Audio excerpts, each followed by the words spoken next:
રાજ્યમાં ચાંદીપુરા વાયરસે અત્યાર સુધીમાં થયેલા 3 મોતના પગલે આરોગ્ય વિભાગ દોડતું થઈ ગયું। આજે આરોગ્ય મંત્રી પ્રફુલ પાનસેરિયાની અધ્યક્ષતામાં ચાંદીપુરા વાયરસના વધતા કહેરને અટકાવવા સહિતના પગલાં મુદ્દે ખાસ બેઠક બોલાવવામાં આવી।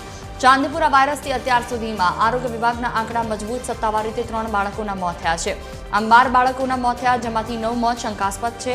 ચાંદીપુરા વાયરસથી મોત થયા છે। ચાંદીપુરા વાયરસના સૌપ્રથમ 2 કેસ ગોધરામાં નોંધાયા, જેમાં બંને બાળકોના મોત થઈ ગયા। હિંમતનગરની હોસ્પિટલમાં રાજસ્થાનનો એક બાળક પણ દાખલ હતો, જેનું મોત થયું હતું। ચોમાસું શરૂ થતાં ચાંદીપુરા વાયરસનો કહેર વધ્યો છે, ત્યારે આરોગ્ય વિભાગ તરફથી અસરગ્રસ્ત વિસ્તારોમાં દવાનો સઘન છંટકાવ કરવાનું શરૂ કરી દેવાયું।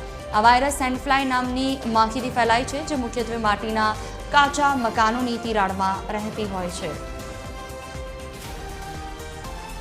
તો ચાંદીપુરા વાયરસથી અત્યાર સુધીમાં 3 બાળકોના ડેથ થયા છે અને એક બાળક વિસનગરનું છે, જેને અમે વડનગર હોસ્પિટલની અંદર દાખલ કર્યું છે, જે પોઝિટિવ છે।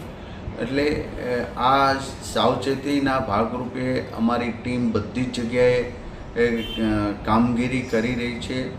ગયા વર્ષે યાની કે 24માં જે ચાંદીપુરા વાયરસના દર્દીઓ આવ્યા હતા, એ પ્લેસમાં પણ ટીમ સર્વે કરવાનો આજે મેં સૂચના આપી છે અમારા અધિકારીઓને, અને એ પણ એ જેટલા 61 પ્લેસ જે હતા ગયા વખતના દર્દીઓના, એ તમામ જગ્યાએ સર્વે કરવા માટેની સૂચના આપી છે, અને ત્યાં પણ દવાનો છંટકાવ વગેરે